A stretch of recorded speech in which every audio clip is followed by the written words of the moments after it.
အကူတဲ့ဆေးရဖြစ်ဆက်ကတဲ့ခေါင်းတွေဘာလို့ခဏခဏပြတ်တာလဲတဲ့ဘာလို့ခဏခဏပြတ်တာလဲဆိုတော့သူကလျှက်စစ်ပစ္စည်းဖြစ်နေလို့ပေါ့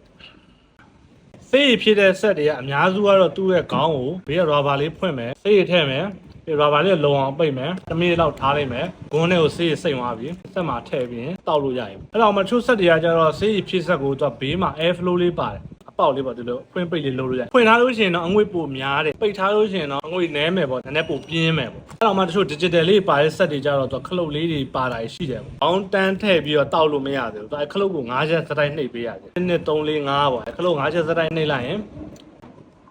စကပွင့်လာခေါင်းတက်ပြီးရင်တောက်လို့ရရပေါ့ဝက်ချိန်တာပါတဲ့ဟာဆိုလို့ရှိရင်အဲ့ခလုတ်ကို3ချက်ရင်နှိပ်လိုက်ပေါ့1 2 3ဒီမှာပေါ်တဲ့ wet number လေးကခုဆွာလေးဖြစ်မှာပေါ့အဲ့ချိန်ကျမှပြောင်းနေတဲ့ဟာပြောင်းပေါ့17 73 14 15ပေါ့အဲ့ချို့ဆိုရင်25 35လောက်ထိပါတာရှိရပေါ့30 35လောက်ဆိုရင်တော့သူကဝက်အားလေးများသွားတယ်ဖလေပါပိုတက်တယ်3ချက်နှိပ်ပြီးတော့ဝက်အားလေးခုန်နေချိန်မှာတစ်ချက်ချင်းဒီကိုလိုချင်တဲ့ပြောင်းလိုချင်တဲ့ number ရောက်ပြီဆိုရင်7မိနစ်တိုင်းထားလိုက်ဆိုရင်တော်တော်ငြိမ်သွားလို့ရှိရင်တောက်လို့ရရပေါ့အမို့လည်းခေါင်းလေးပြန်ဖြုတ်ပြီးတော့ချက်ပြန်တက်လိုက်တယ်ဆိုရင်တောက်လို့ရပြီပေါ့အများစုအခြေခံအားဖြင့်ပေါ့သူကခေါင်းကိုဖြုတ်မယ်ရာဘာလေးကိုဖွင့်မယ်ပြီးရထည့်မယ်ရာဘာလေးပြန်ပိတ်မယ်ခေါင်းထဲကဂွန်းလေးကိုဆေးစင်အောင်10မိနစ်လောက်ခဏထားမယ်ပြီးရင်ထည့်မယ်တောက်မယ်ရပြီပေါ့အားသွင်းမယ်ဆိုရင်လည်းခေါင်းဖြုတ်မယ်အားသွင်းမယ်နိုင်ဝက်လုံးလုံး45မိနစ်သွင်းမယ်အားဆိုရင်တစ်ရက်လုံးတောက်လို့ရတယ်အဓိကခေါင်းမှာဆေးရည်အများအားပြည့်နေတာပိုကောင်းတယ်ပေါ့ရောပြီဆိုတော့တဝက်အောက်ဂွန်းလေးနည်းနည်းပေါ်ပြီဆိုရင်ပြန်ဖြည့်ပြီးပြန်သုံးပေါ့မဟုတ်လို့ချင်းဂွန်းပေါ်ရင်းနဲ့ပေါ်တဲ့အပိုင်းလေးကနည်းနည်းဂွန်းရဲ့စွမ်းဆောင်ရည်ကျစေတယ်ပေါ့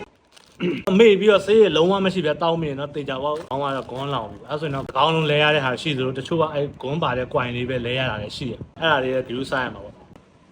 ဆေးရဖြစ်တဲ့ခေါင်းဖြစ်တဲ့အတွက်ဒီဆေးရခေါင်းတွေကတေချာပေါ့စီရစိတ်မှာပဲဆက်ရဲ့အတွင်းထဲမှာလည်းစီလေးဝေနာတို့စီလေးနည်းနည်းပွားကြံတာတို့ဒါတေချာပေါ့ဖြစ်မှာပဲဒါဆက်တိုင်းဖြစ်မှာဆက်ရဲ့အပေါက်တဲ့ဟာကိုတ िश ူးလေးနဲ့တုပ်ပေးပေါ့ဒီခေါင်းရဲ့ဖင်မှာလည်းဆေးရတွေပေးနေတုပ်ပေးပေါ့ view တစ်ဆိုင်တန်ရှင်းလုပ်ပေးလို့ရှင်တော့အပြက်စီးပိုတက်တာအကြခံတာပေါ့ခေါင်းပြည့်ရင်ကျတော့ခေါင်းကဝယ်ရတာကတန်ဖိုးကအလောက်မကြီးဘူးအကဲဆက်ပြည့်ရဆိုတော့ဆက်လုံးပြန်ဝယ်ရမှာဆိုတော့ကုန်ကြစီများသွားတော့အားသွင်းတဲ့ဟာမှာရိုးရိုးအားသွင်းကျိုးနေပဲပေါ့ဖက်ချာတို့ဝက်တရာတွေတို့ဘာလို့လဲမျိုးသွင်းလို့မရဘူးပါဝါဘတ်နေမှာတစ်ခါကျိုးတူလေးပါအဲ့ဒါနဲ့ဆိုလဲရအဲ့တော့မှပါဝါဘတ်နဲ့သွင်းပိုတော်ကောင်းနေပါဝါဘတ်ကြောင့်အားပုံငိမ့်တက်စစ်မီနစ်ဆိုရင်တော့အားမငြိဘူးတွေဖြစ်နိုင်သေးရဲ့အခုပြောတဲ့နေတိုင်းအသုံးပြုမဲ့ဆိုရင်တော့ဒီဆေးရဖြည့်တဲ့ဆက်တွေကပိုပြီးကြကြခံတာပေါ့